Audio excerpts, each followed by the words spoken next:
कुरु मे देव सर्वकार्येषु सर्वदा.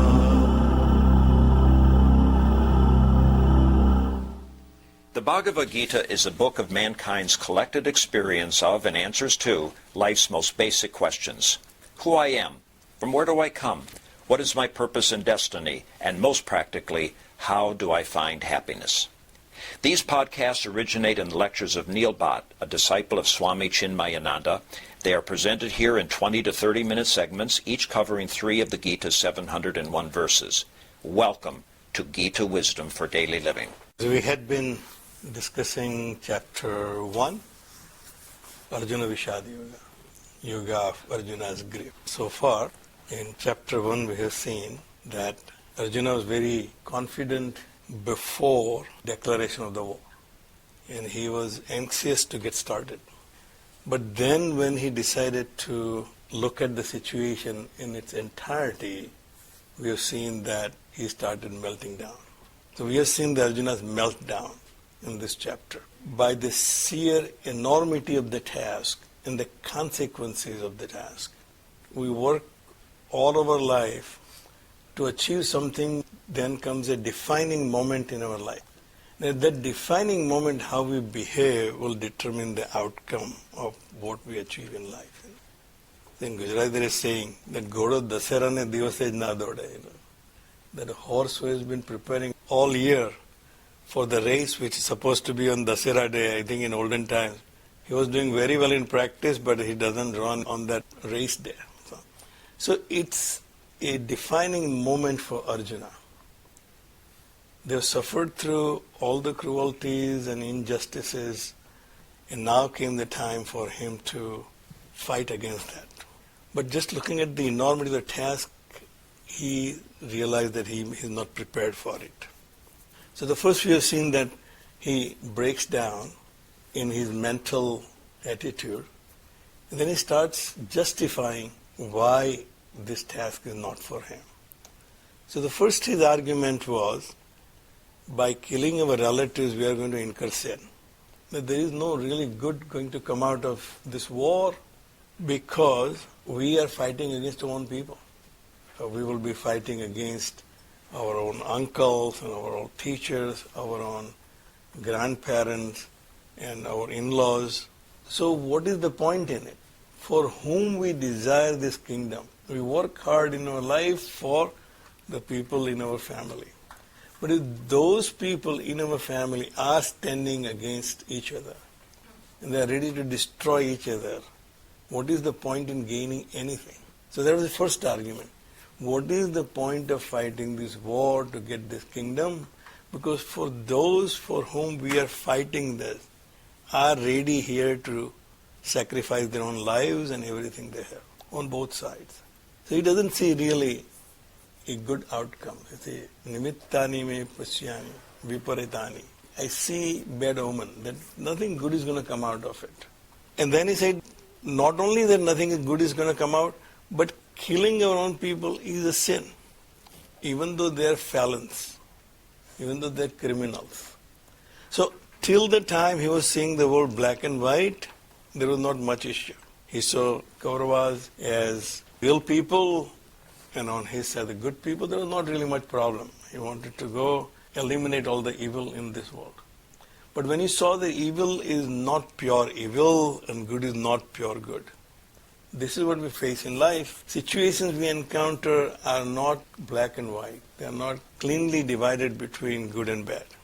Everything in life comes with its own side effects. So any medicine you take is not purely killing the disease, but it will also kill something good in you. So the decision to take is whether the side effects are more important or curing the disease is more important. You take chemotherapy, obviously there are side effects, but you have to persevere the side effects to kill the disease. So Arjuna is missing that point here. So he is trying to make his argument why this war should not be fought and let those criminals continue doing their criminal acts because they are our relatives. That was his first false argument. If there are other people, not my relatives, I will have no problem getting rid of them.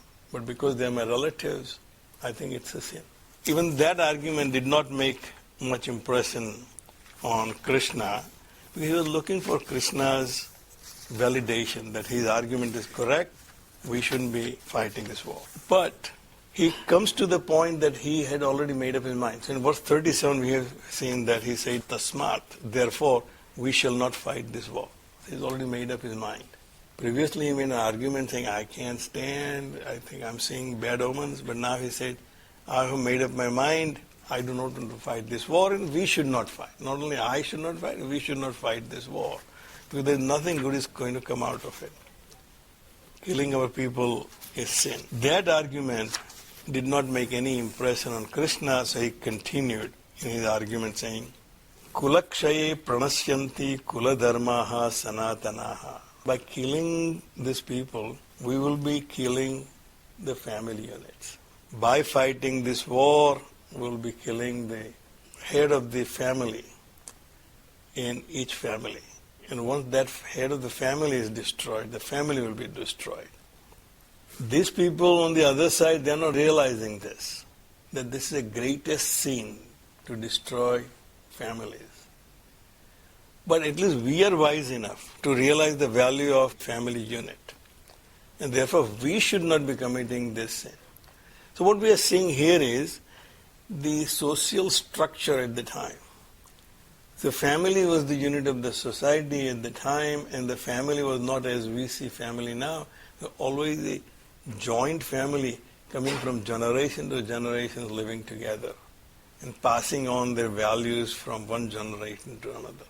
There's always an older generation available to give guidance to the next generation and to enforce the values and the discipline on the second generation.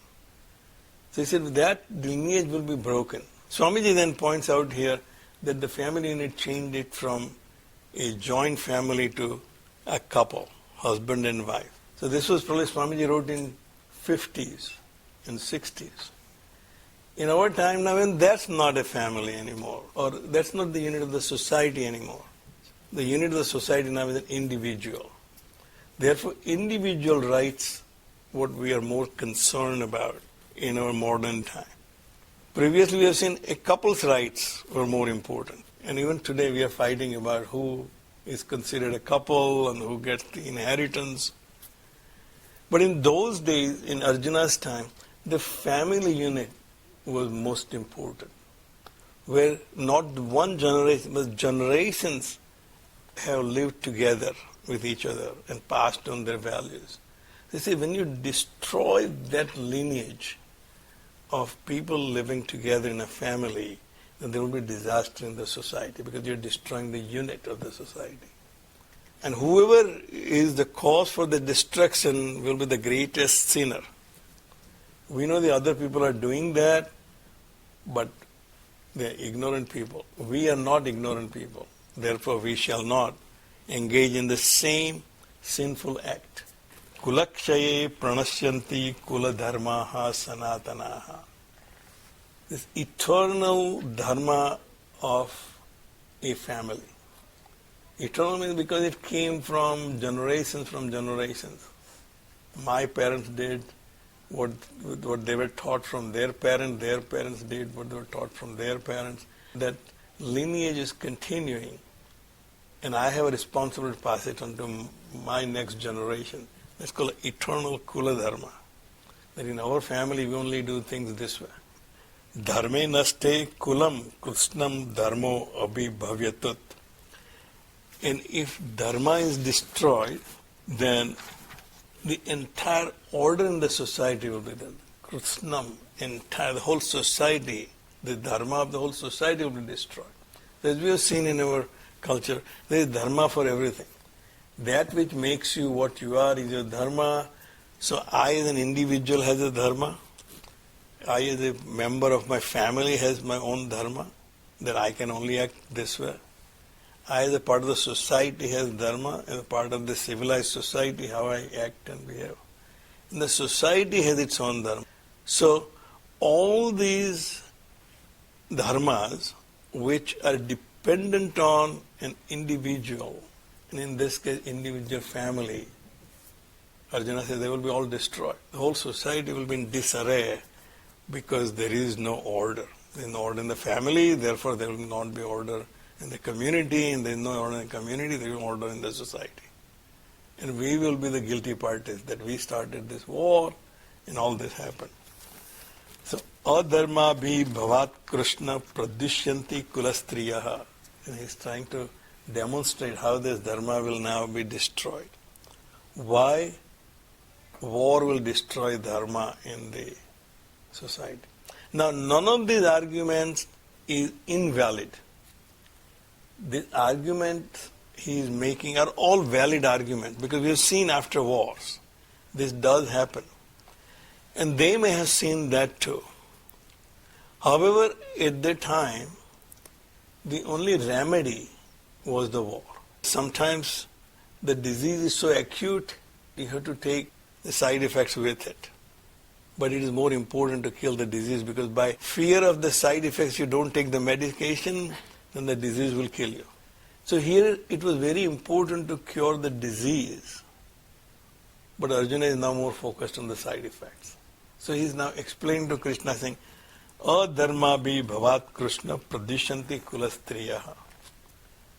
Because now the society has no order, it will corrupt the women in this society. Now obviously, we all get very upset when it comes to this type of statement in our scriptures. But remember one thing, the context of this statement is society at that time, not the society today.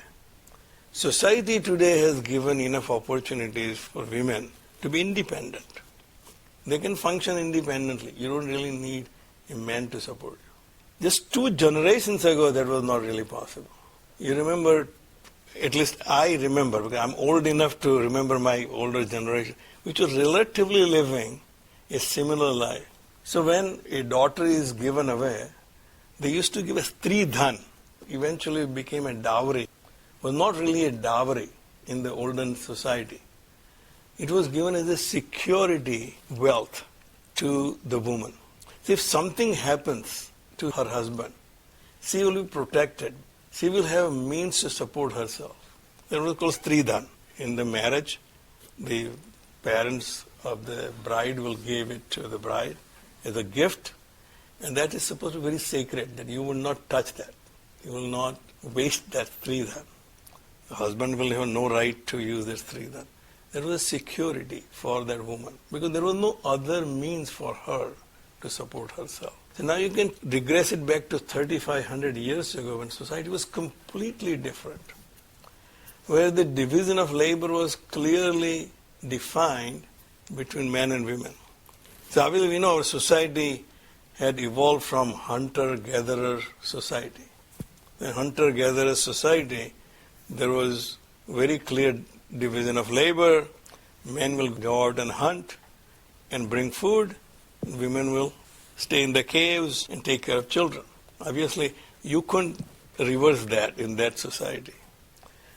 And that was basically a model continued in our society where men went out and worked in the world outside to generate wealth and women took care of the family. Now if the man is out, the one part of that unit which was responsible to support the family is gone, and if the woman does not have any means to do that, then obviously there will be corruption. So that's all Arjuna is making his argument here. That why it is so important to keep the family unit intact. So in that time society, maybe one person dies in a family, but there was other male in the family who will be there to take care of the widow and her children. But in this war, everybody is here. Arjuna says, I see everybody is participating in this war, and there will be a colossal damage to the society's family units. And therefore, I think there will be corruption in the society. The women will be corrupted. Now you can also think from Arjuna's point of view, because in that time, the society was very well structured as a scholarly class and a ruling class and a fighting class and the merchant class and the service class. The people who are standing in front of him belong to only one class. They all belong to Kshatriyas. There were no Brahmins other than Dronacharya and Krupacharya. But no, the entire Brahmin community was there to fight. No entire Vaishya community was there to fight. No entire Shudra community was there.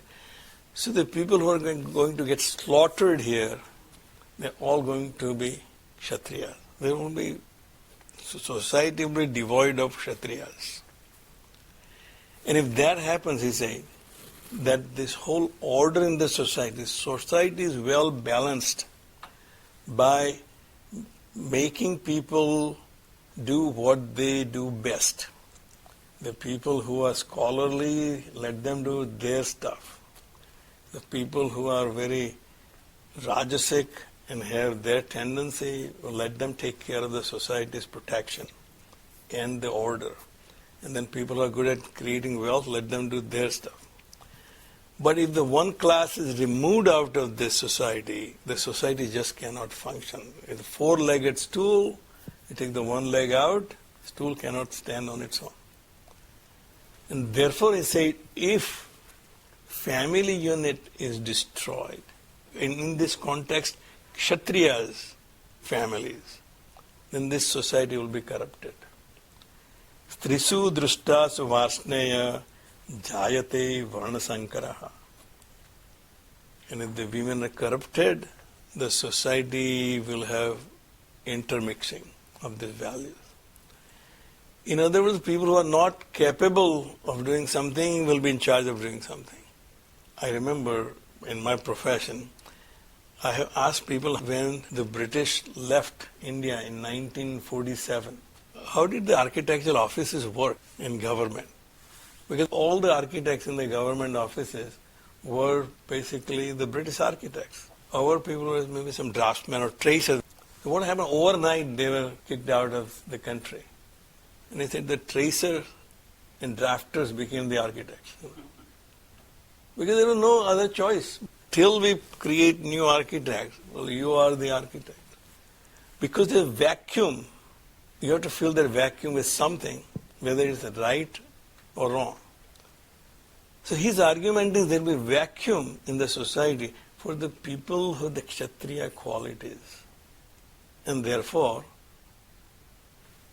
there will be intermixing of castes. Now, the word here is varna, chatu varnam maya srishta guna karma vibhagasu, we will learn. That varnas are the natural divisions in society, of any society, based on people's qualities. Jati is a social order where a people of the same type can act together as a community. So his argument was, this order which is so well balanced in the society, if there is such a great destruction, then the order will be destroyed. Sankaro narkayaiva kulagnanam kulasya patanti pitro yesam lupta pinda udaka kriyaha. We are seeing how the society was structured at the time and how the order was maintained. So the order was maintained by family was responsible for the education of the next generation. Family was responsible to make sure that the right values are passed on to the next generation. So the values which were carefully built over generations after generations, what is right, what is wrong, will be destroyed if there is nobody to continue that tradition. And he said, Sankaro narkaya kulagnanam kulasya. Confusion of caste leads the slayer of the family to hell. So whoever is responsible for that disorder, he will be the guilty party and he will rot in hell. We don't want to be those people, Krishna. Patanti pitrohi esam lupta pinda udaka kriyaha. Here pinda udaka kriya is basically Shraddha which we perform our ancestors. Come to think of it, on one hand we believe in reincarnation, that every soul will go from one body to the another, and then you continue the cycle. On the other hand, we are worried about the ancestors will be affected if you are not doing Shraddha. So obviously, they were not really talking about the souls of the ancestors. Because from our own tradition, those ancestors must have taken birth somewhere and they must be doing something completely differently. But it is basically referring to the values and the labor and the efforts the generations have put to build this society. And if you do something which is not appropriate, then we'll be insulting their labor. So performing Shraddha is to validating their efforts and making our commitment. We will continue. What you have passed on, I take responsibility to follow and pass it on to the next generation. That basically is the spirit of Shraddha. So it's Patanti pitaro hiyesam lupta pindodaka kriyaha. Then there won't be anybody to perform these rites. And therefore, labor and efforts of all the generations will basically go down the drain. Dose yaitehe kulagnana varnasankarakarakai utsadyante jati dharmaha kula dharmascha saswataha. It's basically concluding that the entire society will be upside down because the carefully balanced order in the society by let people do what they are doing best and not make them do something other than what they're good at. It will create chaos in the society. Now, obviously, the implication here is that there will be interbreeding among different castes of people, and then there will not be any order. But in the spirit of it, it simply says that the order which you maintained by dividing society into 4 major groups, that will be confused. We now know that if a person has the ability to be good at business, that does not mean that he will be a good administrator. Somebody who is good at something, that doesn't mean he will be good at everything. But we have tendency to think that if there is a vacuum, I'll fill it in and I'll be able to do that. Most people fail if they veer out of their level of expertise. And therefore he said that Utsyadante jati dharmaha kula dharma cha saswataha. And this confusion of caste, the eternal religious rights of the caste and the family are destroyed. Swamiji points out here that in our culture, we never talk about culture ever. There is no mention about our culture. Always talks about the dharma and religion. Because religion was interwoven into day-to-day life. Everything was laid down through religion. The values, culture, arts, all that is interwoven. So it was all under the one flag of religion. So even though we are concerned about the social order and culture, but all this carefully designed system of these rights, who should do it what, at what time, if that is all destroyed, then the whole society will be in chaos. Kula dharmascha saswataha. The eternal dharma of family and society will be destroyed. We'll stop right here. Om Sarve Bhavantu Sukhina Sarve Santu Niramayaha Sarve Bhadrani Pashyantu Ma Kaschid Dukkha Bhag Bhave. Om Shanti Shanti Shanti. Harihi Om. Shri Gurubhyo Namaha. Harihi Om.